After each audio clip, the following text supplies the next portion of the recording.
Hello viewers, আসসালামু আলাইকুম। আজকে আপনাদের আমি দেখাবো কি করে ধুন্দুল দিয়ে ডিম দিয়ে রান্না করতে হয়। তো আমি তিনটা ধুন্দুল নিয়েছি এখানে।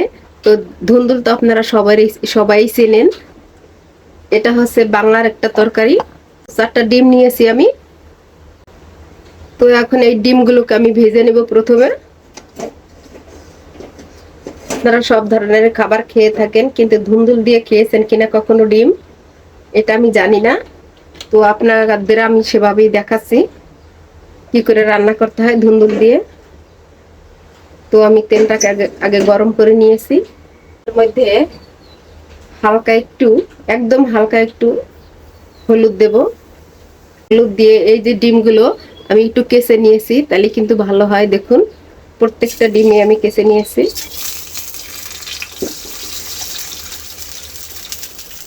এখন নেড়ে চেড়ে নেব।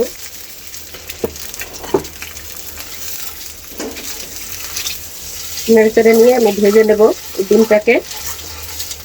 এর মধ্যে দিয়ে দিচ্ছি একটু লবণ হালকা।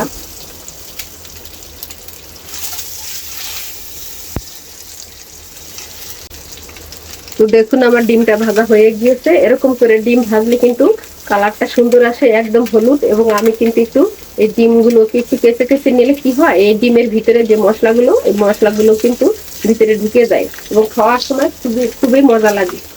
এখন আমি এই ডিমগুলোকে উঠিয়ে নিচ্ছি। তো একদমই সহজ পদ্ধতির একটি রান্না। তো এখন এর মধ্যে আমি দিয়ে দিচ্ছি আমি যে উপকরণগুলো নিয়েছি, সেই উপকরণগুলো পরপর আমি দিয়ে দিচ্ছি। আমি দুটা তেজপাতা নিয়েছি। দেখুন, একদম অল্প মশলায় কিন্তু রান্না হয়ে যাবে আমার। একটু দারুচিনি নিয়েছি।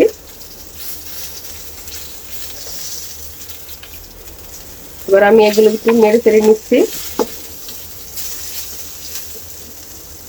আমার একটু তেল লাগবে।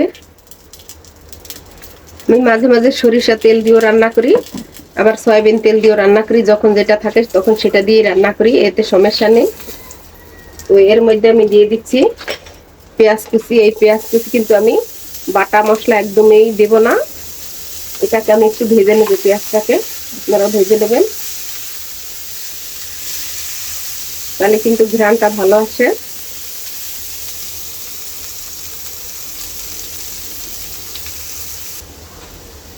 তো এবার আমার পেঁয়াজটা লাল লাল কালার হয়ে গেছে। এবার আমি বাকি উপকরণটা দিয়ে দিচ্ছি। এখানে আমি রসুন বাটা দিয়ে দিচ্ছি 1 চামচের মতো। তো আসলে পরিমাণ মতো তরকারি আমি যতটুকু রান্না করব, আমি মশলাটা ততটুকুই দেব। তো এখানে নিয়েছি আমি আদা বাটা। তো এরপরে দিয়ে দিচ্ছি আমি জিরার গুঁড়ো।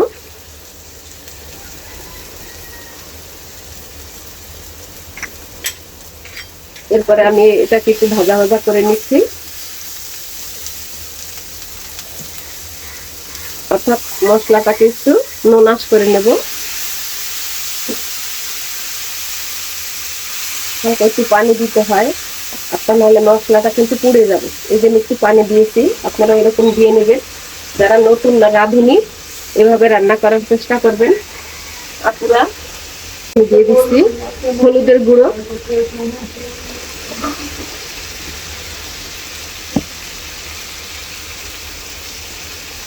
এরপরে আমি দিয়ে দিচ্ছি শুকনা ঝালের গুঁড়ো অল্প করে, কারণ ধুন্দুলটা এমনি একটু মিষ্টি মিষ্টি লাগে, ঝালটা আমি একটু কমই দিই। তো আপনারা যে যেরকম খান সেভাবে কিন্তু ঝালটা দিয়ে নেবেন। আমার মশলাটা কষানো হয়ে গিয়েছে। এবার আমি সেই ধুন্দুলগুলো দিয়ে দিচ্ছি এই মশলার মধ্যে, দিয়ে এবার আমি নেড়ে চেড়ে নিচ্ছি।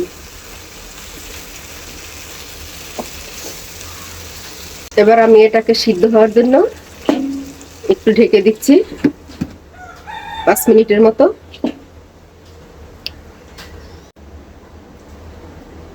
তো এবার আমার তরকারি সিদ্ধ করা হয়ে গিয়েছে।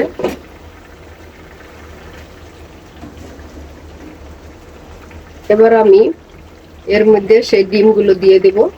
তো তার আগে এই যে তেজপাতাগুলো ছিল, তেজপাতাটা একটু উঠিয়ে নিচ্ছি, তা নাহলে দেখতে খারাপ দেখা যায়। খাওয়ার সময় একটু বাঁধে, এই জন্য আমি তেজপাতা গুলোকে উঠাই নিচ্ছি। তেজপাতা গুলো উঠাই নিলে ভালো হয় আসলে। তো 4টা ডিমকে আমি 2টা ডিম কিন্তু একটু কেটে নিয়েছি মাঝখান দিয়ে। তো আপনারা যদি আস্ত রাখতে চান আস্তও রাখতে পারেন। তো এবার আমি দিয়ে দিচ্ছি, 2টো ডিম আস্ত রেখেছি আর 2টো ডিম কেটে নিয়েছি।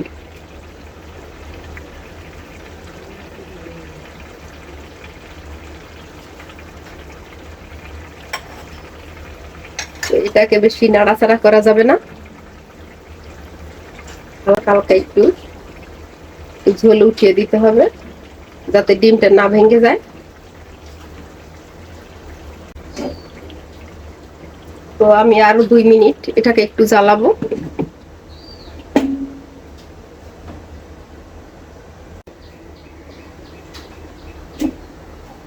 তো আমার রান্না হয়ে গিয়েছে। আমার ভিডিওটি যদি আপনাদের ভালো লেগে থাকে তাহলে অবশ্যই লাইক করবেন, কমেন্ট করবেন এবং সাবস্ক্রাইব করে আমার পাশেই থাকবেন। তো আবার দেখা হবে অন্য একদিন, অন্য এক ভিডিও নিয়ে এবং অন্য এক রেসিপি নিয়ে। তো আল্লাহ হাফিজ। এই মজাদার একটি খাবার, খুবই সুস্বাদু হয়েছে।